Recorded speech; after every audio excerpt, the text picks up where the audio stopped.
जैसे वृंदावन में हमारे श्रीनाथ जी के अष्ट सखा हैं, ऐसी जगन्नाथपुरी में श्री जगन्नाथ महाप्रभु के भी पंच सखा है, 5 सखा, और उनके एक सखा हुए श्री बलराम दास जी। उनका कार्य था वो रोज श्री जगन्नाथ महाप्रभु के सामने बैठ कर के पद गाते थे, पद सुनाते थे। एक बात तो निश्चित है, ठाकुर जी को गायन बहुत प्रिय है, और ये बात मैं हर कथा में कहता हूं कि अगर आपको कोई वाद्य बजाना आता है, अगर आपको गाना आता है, अगर आपको कोई कला आती है जिससे संसार रीझता है, उस कला का अगर आपने प्रयोग ठाकुर जी के सन्मुख कर दिया, किसी लोक रंजन के लिए नहीं, किसी व्यक्ति विशेष को रिझाने के लिए नहीं, उस कला का प्रयोग अगर ठाकुर जी को रिझाने के लिए कर दिया, तो एक नाम जापक से पहले ठाकुर जी आपको मिल जाएंगे, एक तपस्वी से पहले आपको मिल जाएंगे। लेकिन क्षमा प्रार्थी कान पकड़ के, अगर किसी को कोई कला नहीं आती है, वैसे एक बात और कह दें, संसार में एक व्यक्ति भी ऐसा नहीं जिसको कोई कला ना आती हो, वो ढूंढ ना पा रहा, वो बात अलग है, हर किसी को एक कला आती है।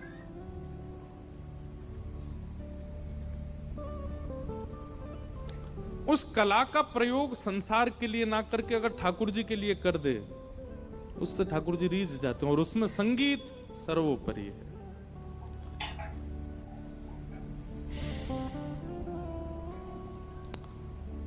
आपका गायन ठाकुर जी के लिए हो।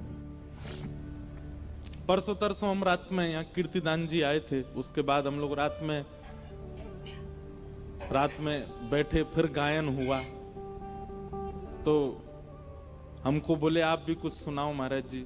हमने अपने जीवन में पहली बार, वैसे तो गाता रहता हूँ ऐसे चलते फिरते, पर माइक पे पहली बार गजल गाई, और जब गजल गाई तो सब सुनते रह गए, और वो बोले कि आप महाराज जी गाते तो हो। मैं सत्य बता रहा हूँ, मैंने जीवन में पहली बार माइक पे कोई गजल गाई होगी। लेकिन मन में आया कि इतना क्यों भाया सबको वो स्वर, क्योंकि आज तक वो स्वर अमनिया था, उससे केवल ठाकुर जी भोग लगा रहे थे, और वही स्वर जब जगत के प्रसाद के लिए प्रस्तुत किया गया तो सबको भाने लगा, सबको अच्छा लगने लगा। ऐसे हम कभी फिल्मी गीत भी गुनगुनाते हैं ना, तो बढ़िया लगता है खूब सुनने वालों को। क्यों? क्योंकि ये वाणी अमनिया है, ये संसार के प्रयोग में जाती कम है, ये ठाकुर जी की भोग में ही रहती है। कभी कभी जब संसार के भाव में जाती है तो फिर उसका स्वाद अलग ही लगता है। हम खुद ही पढ़ाई कर रहे हैं, पर ये एक बात बता रहे हैं आपको कि गुण का प्रयोग यदि ठाकुर जी की सेवा में ही अधिक होता है ना, तो वो गुण भोग की भांति प्रस्तुत होता है, फिर वो जिसके सामने जाएगा उसका कल्याण ही करेगा। तो श्री बलराम दास जी ठाकुर जी के सामने संगीत की सेवा करते थे, जगन्नाथ महाप्रभु को रिझाते थे।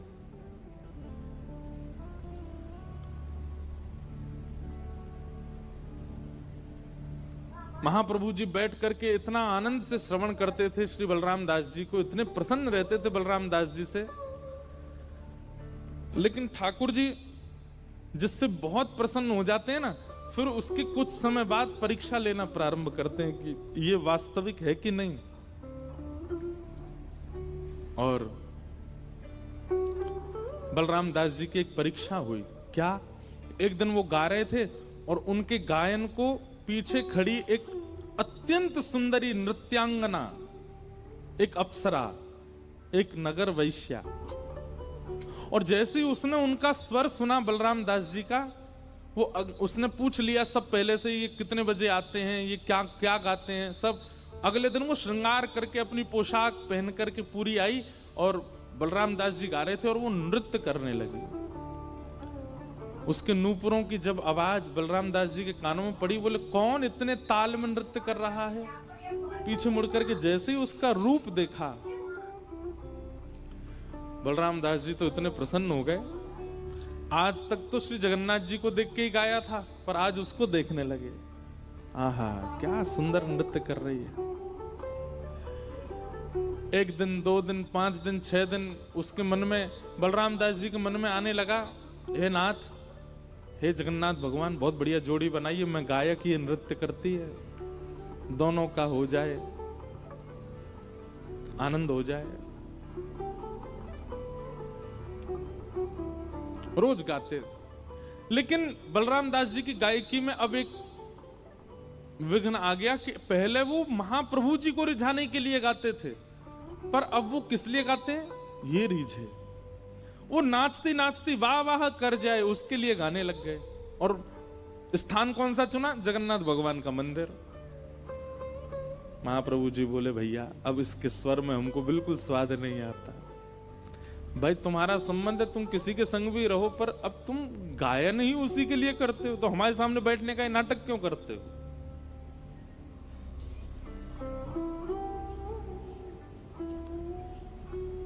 कितना ठाकुर जी को कभी कभी कितना कष्ट देते हैं ना हम लोग।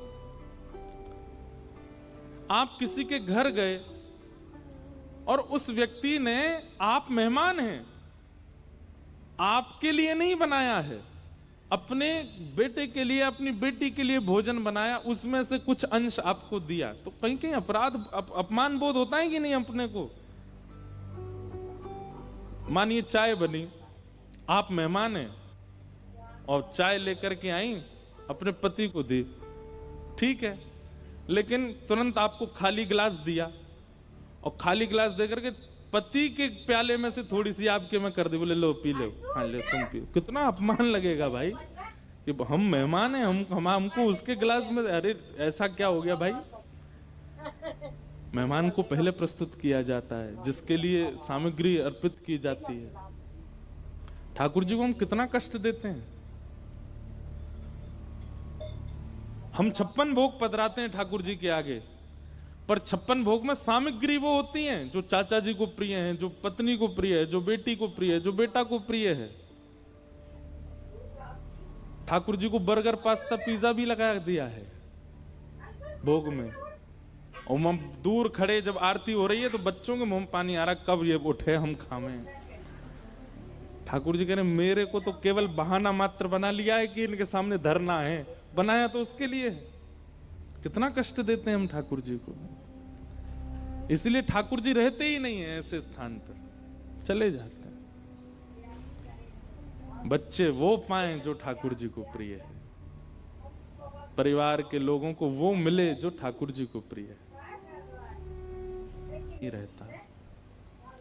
यहां पर श्री बलराम दास जी को सेवा मिली है ठाकुर जी के सामने, सेवा गायन करने की, और इतने वर्ष बीत गए ठाकुर जी के आगे आगे गाते गाते, फिर भी उनकी स्वेच्छा प्रकट हो गई कि अब वो ठाकुर जी की जगह उस वैश्या को रिझाने के लिए गाते हैं, और वो भी ठाकुर जी के सामने, वो भी लाइट जला के। ठाकुर जी के सामने ही कर रहे हो, तो दंड भी फिर वैसा ही मिलेगा। ठाकुर जी के सामने जब आप कुछ अनीत कृत्य करते हो, उनके संरक्षण में रह करके कुछ करते हैं ना, तो फिर ठाकुर जी करने देते हैं और जितना हो सके व्यवस्थित होने देते हैं, अंत में पकड़ते हैं फिर। तो बलराम दास जी जैसा जैसा चाह रहे थे वैसा वैसा सब हो रहा था। रोज गाना चाहते, वो रोज आ जाते। गाने के बाद उनका मन होता है इससे बैठ के थोड़ी बात करूं, तो वो बाहर प्रतीक्षा करती हुई मिलती, उससे बैठ के बात करते, कभी भोजन करते, कभी संग घूमने जाते। नाम था, वो वैश्या थी, नगर वैश्या थी। अब तो बलराम दास जी का ये रूप हो गया कि अब वो आती थी तभी स्वयं आते थे, वो जाती थी तो खुद का भी मन जगन्नाथ जी के सामने लगता नहीं था। जैसे ही वो गई तो फिर उनको रोता था, अपने सब पत्र पुष्प सब इकट्ठे करते और ये भी चलते बनते।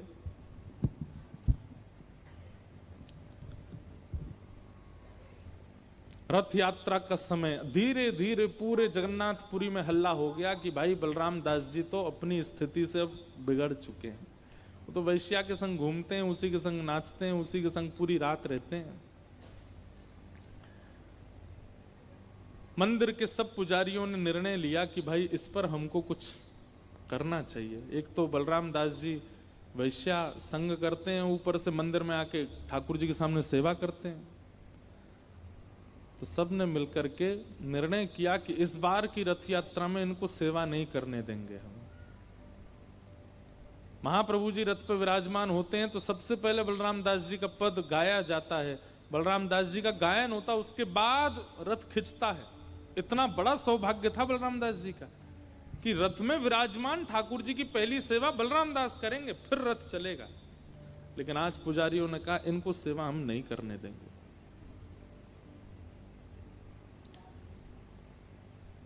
रात भर वैश्या का आस्वादन, उसके रूप का, स्वरूप का, उसी के संग रहते। लेकिन एक बात बंधुओं, भगवान गीता में कहते हैं ना, नमे भक्त्या प्रणश्यति, मैं अपने भक्त का पता नहीं क्यों एक बार मेरे सामने आ जाता है ना, एक बार मेरे चरण पकड़ लेता है, उसके बाद में अगर वो बिगड़ता भी है तो भी मैं उसका पतन नहीं होने देता। नमे भक्त्या प्रणश्यति। आप एक बार ठाकुर जी के सन्मुख हो चुके हैं, हम एक बात आपको दावे से मंच से कह रहे हैं, आप एक बार ठाकुर जी के सन्मुख हो चुके हो और उसके बाद यदि आपसे कोई अपराध बन जाता है और एक दिन आने पर आपको अपराध बोध होने लगता है कि मैंने ये अपराध किया, मैंने वैष्णव अपराध किया, या मैंने सेवा में अपराध किया, मैंने एकादशी अपराध किया, या मैंने ठाकुर जी के सन्मुख किसी के साथ छल किया, कपट किया, और आप ठाकुर जी के सामने उसको स्वीकार कर लेते हैं ना कि नाथ मुझसे ये अपराध हो गया, अब नहीं करूंगा। आप अब नहीं करूंगा बोलते हैं, आधे में ही ठाकुर जी क्षमा कर देते हैं। तू स्वीकार कर रहा है ना, बस। व्यक्ति अपने अपराध का स्वीकारीकरण ठाकुर जी के सामने करे या जिससे अपराध किया उसके सामने करे, ठाकुर जी को उसी में ही प्रसन्नता हो जाती है। ये सबसे बड़ा प्रायश्चित बताते हैं ठाकुर जी। पर प्रायश्चित कुछ ही पापों का होता है, कई पापों का प्रायश्चित नहीं होता, उसका तो फिर दंड ही मिलता है। कई पाप ऐसे हैं, किसी के बालक के साथ में दुर्व्यवहार करना, किसी स्त्री के साथ दुर्व्यवहार करना, कुकाम कुकर्म करना, उन सब का तो फिर दंड ही मिलेगा। उसके लिए आप कहो सॉरी गलती हो गई, नहीं चलेगा काम। पर कई अपराध ऐसे हैं जहां पर आपने थोड़ा छल किया है, किसी का धन लिया है, किसी के साथ किसी के बारे में कुछ गलत अफवाह फैलाई है, किसी का हृदय दुखाया है, ऐसे कुछ जो अपराध क्षमा युक्त हैं, उनमें या तो ठाकुर जी के आगे या उस व्यक्ति से अब आप अपने अपराध को मान करके क्षमा मांग लेते हैं तो ठाकुर जी आपको क्षमा कर देते हैं। उसी समय वो चैप्टर क्लोज कर देते हैं ठाकुर जी, बस अब ये दोबारा खुले ना, ये जिम्मेवारी आपकी, वो दोबारा हो ना मुझसे। आज सुबह सुबह जैसे ही डुमडुमियां बज रही थी, पूरे नगर में जय जगन्नाथ उद्घोष हो रहा था। महाप्रभु जगन्नाथ अपने अहे नील शैल प्रवणमतावरण प्रवणमतावरण मुआरतनलिनी बनकु कर दलन आहे नील शैल। कहे साल बेग हीन जाति रे यवन। उड़िया भाषा में ये पद है। जब महाप्रभु जगन्नाथ जी रथ यात्रा के लिए आते, मेरे रोंगटे खड़े होते हैं जब मैं ये भाव गाता हूँ। पता नहीं हम कहां कहां घूम आए। महाप्रभु जगन्नाथ जी आज जैसे ही रथ पर बैठे, हल्ला होने लगा, अरे बलराम दास को बुलाइए, उसके पद के बाद ही रथ यात्रा होती है। पुजारियों ने कहा नहीं, आज बलराम दास पद सेवा नहीं करेगा और आज के बाद कभी नहीं करेगा। सुबह सुबह जय घोष और डुमडुमियां बज रही थी। यहां बलराम दास जी का मन हुआ, अरे आज तो रथ यात्रा का दिन है, आज तो महाप्रभु जगन्नाथ रथ में विराजेंगे, मेरी पद सेवा होती है, उसके बाद ही रथ चलता है, और मैं यहां काम आतुर होकर के विषय भोगों में पड़ा हूं। मैं यहां एक स्त्री के चक्कर में पूरी रात पूरा दिन यहीं बैठा रहता हूं, काम में लोलुप्त होकर के ठाकुर जी की सेवा छोड़ रहा हूं।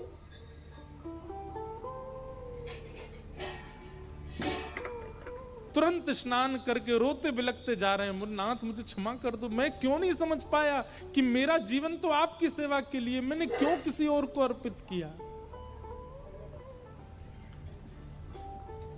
जैसे ही पहुंचे जगन्नाथ महाप्रभु के रथ के सामने, पुजारियों ने कहा धक्का दो, इसको दूर करो, ये दर्शन का भी अधिकारी नहीं है, वैश्यागमन करता है।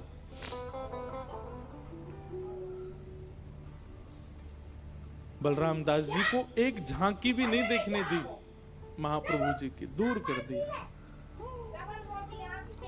मुझे देखने तो दो, मैं सेवा नहीं करूंगा, दर्शन तो करने दो मेरे महाप्रभु का। बोले तू उसका भी अधिकारी नहीं है, जा उसी के दर्शन कर जिसके पास रहता है।